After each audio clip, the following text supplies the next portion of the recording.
Have you ever wondered about the actor behind one of the most iconic performances in cinema history?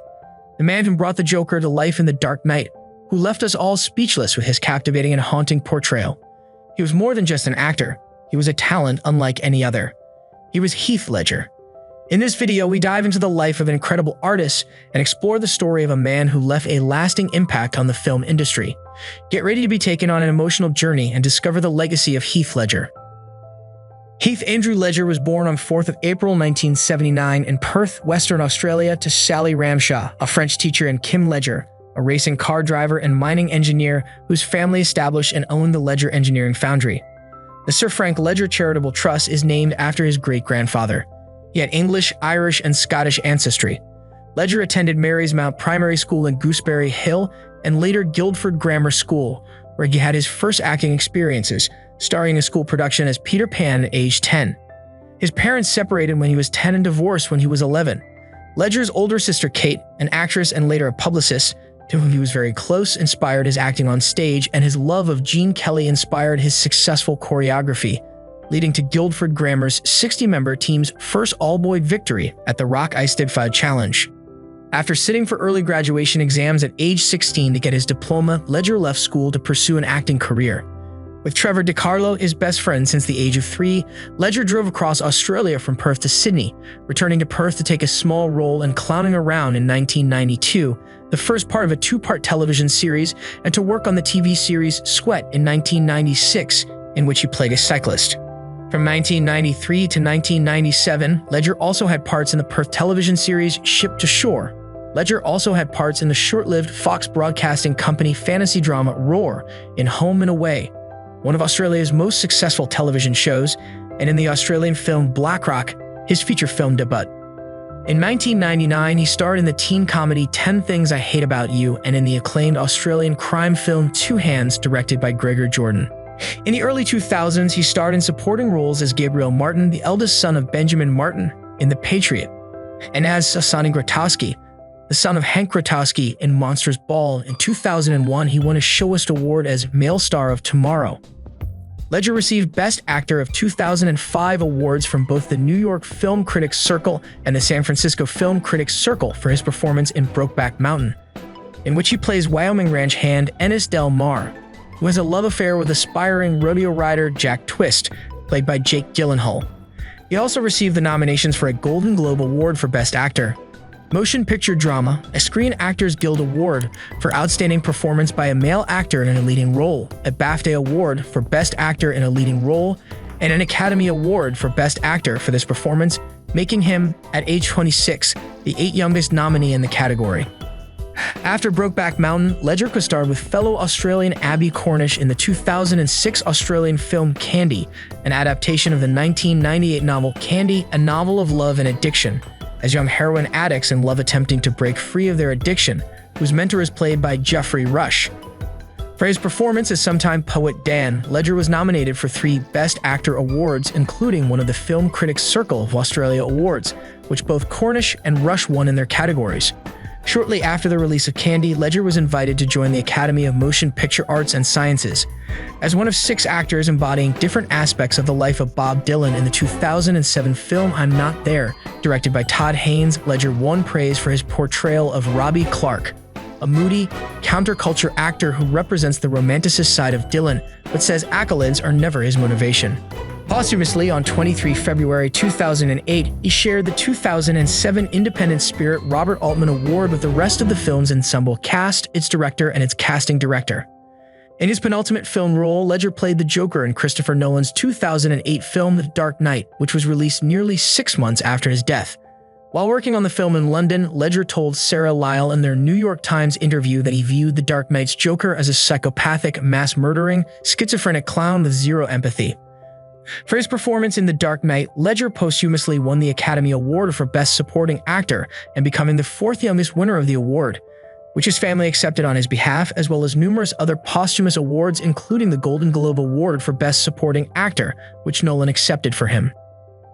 At the time of his death on 22 January 2008, Ledger had completed about half of the work for his final film role as Tony in Terry Gilliam's The Imaginarium of Dr. Parnassus. Gilliam chose to adapt the film after his death by having fellow actors, and friends of Ledger, Johnny Depp, Jude Law, and Colin Farrell play fantasy transformations of his character so that Ledger's final performance could be seen in theaters. At around 3 p.m., on 22 of January 2008, Ledger was found unconscious in his bed by his housekeeper, Teresa Solomon, and his massage therapist, Diana Wolozin, in his loft at 421 Broome Street in the Soho neighborhood of Manhattan.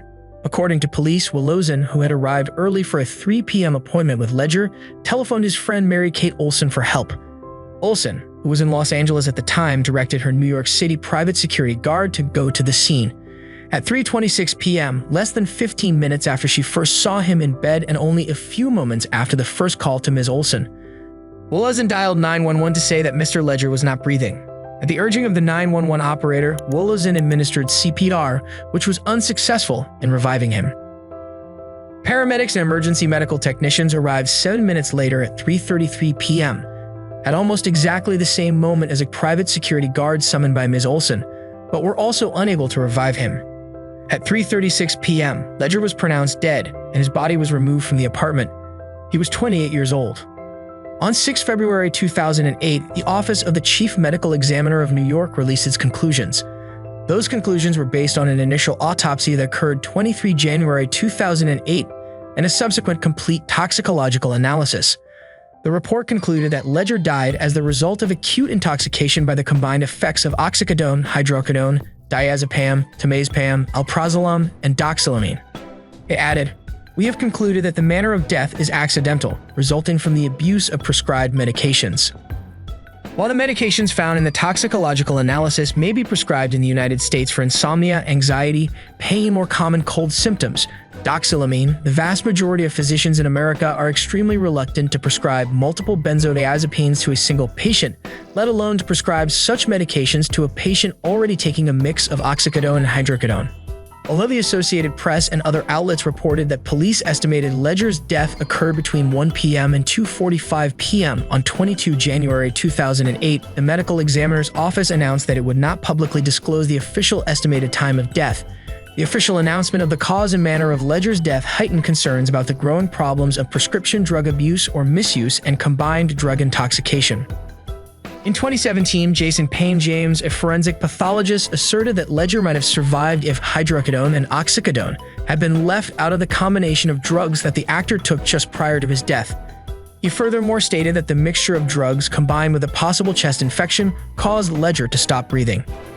Late in February 2008, a DDA investigation of medical professionals relating to Ledger's death exonerated 2 American physicians who practice in Los Angeles and Houston of any wrongdoing, determining that the doctors in question had prescribed Ledger other medications, not the pills that killed him.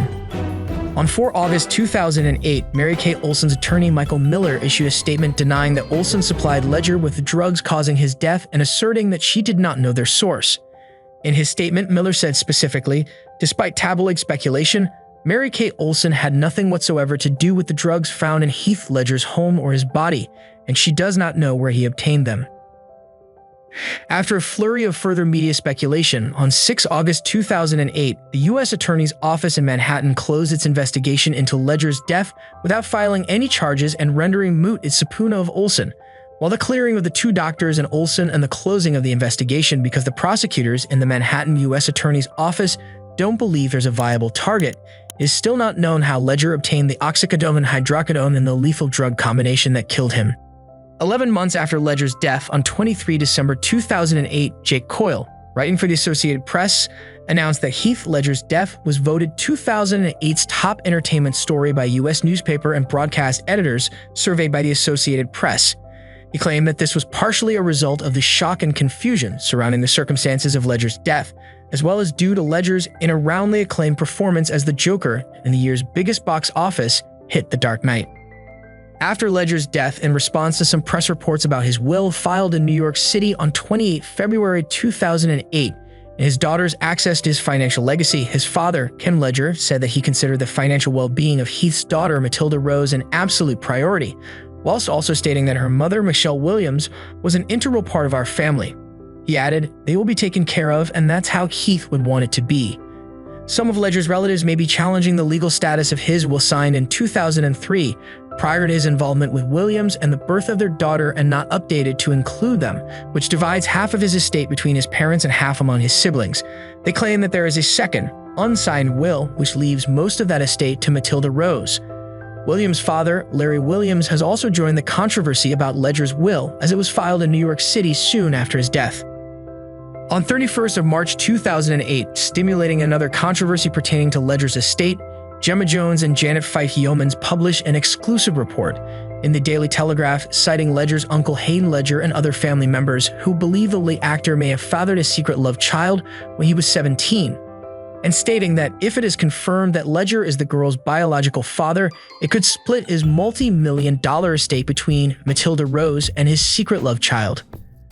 A few days later, reports citing telephone interviews with Ledger's uncles Hayden and Mike Ledger and the family of the other little girl, published in US Weekly, denied those claims, with Ledger's uncles and the little girl's mother and stepfather describing them as unfounded rumors distorted and exaggerated by the media.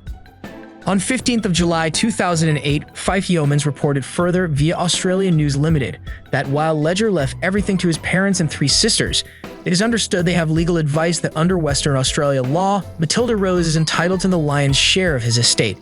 Its executors, Kim Ledger's former business colleague Robert John Collins and Geraldton accountant William Mark Desson, have applied for probate in the West Australian Supreme Court in Perth, advertising for creditors and other persons having claims on the estate to lodge them by 11th of August 2008 to ensure all debts are paid before the estate is distributed.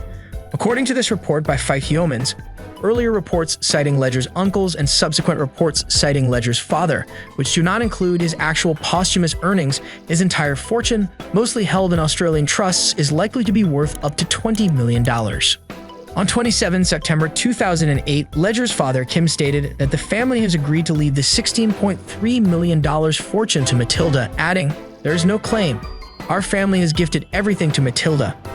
In October 2008, Forbes estimated Ledger's annual earnings from October 2007 through October 2008, including his posthumous share of The Dark Knight's gross income of $1 billion in box office revenue worldwide, as $20 million.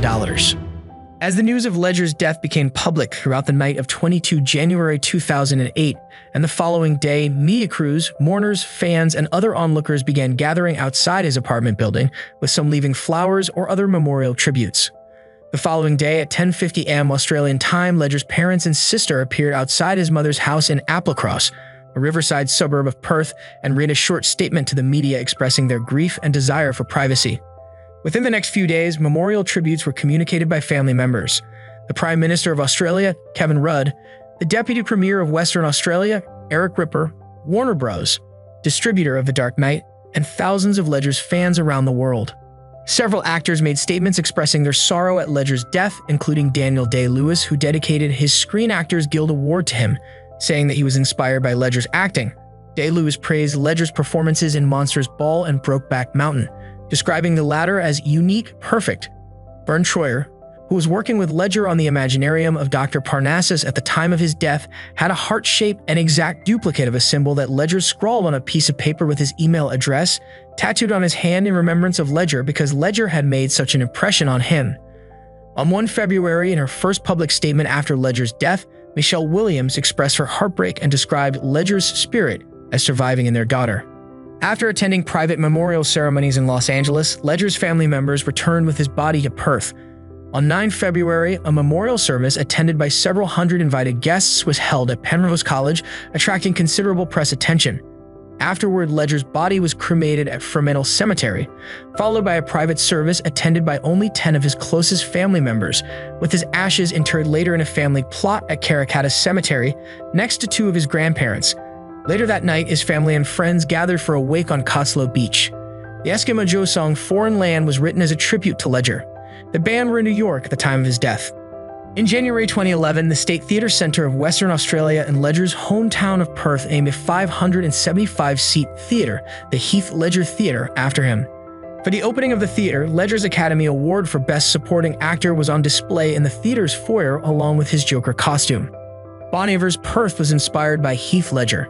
Justin Vernon, the lead singer and songwriter of the American indie folk band, revealed back in 2011 that he had begun working on the song in 2008 and was scheduled to meet with a music video director who was good friends with Ledger Matt Amato. The first thing I worked on, the riff and the beginning melodies, was the first song on the record, Perth, Vernon told Exclaim. Amato was directing the band's The Wolves music video the day that Ledger died. It was no longer about just making a Bon Iver music video anymore, Vernon says. This was now our chance to be there with Matt as he grieved. It was a 3-day wake. Amato told Vernon stories about Ledger that eventually became the inspiration for Perth, the opening track to the band's second studio album, Bon Iver. Portraying a variety of roles from romantic heroes to tragic characters, Ledger created a hodgepodge of characters that are deliberately unlike one another, stating, "I feel like I am wasting my time if I repeat myself." He also reflected on his inability to be happy with his work. "I feel the same thing about everything I do. The day I say it's good is the day I should start doing something else." Ledger liked to wait between jobs so that he would start creatively hungry on new projects. In his own words, acting was about harnessing the infinite power of belief, thus using belief as a tool for creating. Directors who have worked with the actor praise him for his creativity, seriousness, and intuition. "I've never felt as old as I did watching Heath explore his talents," the Dark Knight director Christopher Nolan has written, expressing amazement over the actor's working process, genuine curiosity, and charisma. Mark Forster, who directed Ledger and Monsters Ball, complimented him as taking the job very seriously, being disciplined, observant, understanding, and intuitive. In 2007, director Todd Haynes compared Ledger's presence to actor James Dean, casting Ledger as Robbie Clark, a fictive personification of Bob Dylan in I'm Not There. Drawing on the similar characteristics between the actors, Haynes further highlighted Ledger's precocious seriousness and intuition. He also felt that Ledger had a rare maturity beyond his years. Some people find their shtick. Ledger reflected on the categorization of style. "I never figured out who Heath Ledger is on film. This is what you expect when you hire me, and it will be recognizable. People always feel compelled to sum you up, to presume that they have you and can describe you. That's fine, but there are so many stories inside of me and a lot I want to achieve outside of one flat note." Ledger received numerous awards for his Joker role in The Dark Knight. On 10 November 2008, he was nominated for 2 People's Choice Awards related to his work on the film, Best Ensemble Cast and Best On-Screen Matchup, shared with Christian Bale, and Ledger won an award for Matchup in the ceremony aired live on CBS in January 2009. On 11 December 2008, it was announced that Ledger had been nominated for a Golden Globe Award for Best Supporting Actor, Motion Picture for his performance as the Joker in The Dark Knight. He subsequently won the award at the 66th Golden Globe Awards ceremony telecast on NBC on 11 January 2009, with Dark Knight director Christopher Nolan accepting on his behalf. Film critics, co-stars Maggie Gyllenhaal and Michael Caine, and many of Ledger's peers in the film community joined Bale in calling for and predicting a nomination for the 2008 Academy Award for Best Supporting Actor in recognition of Ledger's achievement in The Dark Knight. Ledger's subsequent nomination was announced on 22 January 2009, the anniversary of his death. Ledger went on to win the Academy Award for Best Supporting Actor, becoming the second person to win a posthumous Academy Award for acting, after fellow Australian actor Peter Finch, who won for 1976 in Network, as well as the first comic book movie actor to win an Oscar for their acting. Ledger's family attended the ceremony on 22 February 2009, with his parents and sister accepting the award on stage on his behalf. Following talks with the Ledger family in Australia, the Academy determined that Ledger's daughter, Matilda Rose, would own the award. However, due to Matilda's age, she will not gain full ownership of the statuette until her 18th birthday in 2023. Her mother, Michelle Williams, will hold the statuette in trust for Matilda until that time. On 4 April 2017, a trailer was released for the documentary I Am Heath Ledger, which was released on 3 May 2017. It features archival footage of Ledger and interviews. Heath Ledger was a talented and multifaceted actor who left an indelible mark on the film industry. From his early roles in 10 Things I Hate About You and A Knight's Tale, to his breakthrough performance in Brokeback Mountain, and his unforgettable turn as the Joker in The Dark Knight, Ledger's legacy continues to inspire new generations of actors and filmmakers. Although he left us far too soon, his impact on the world of entertainment and his passion for his craft will always be remembered. Heath Ledger will forever be remembered as one of the greatest actors of his generation, and his life story serves as a reminder of the incredible talent and potential that can be cut short far too soon. Thank you for watching and for taking the time to learn more about the life and legacy of Heath Ledger.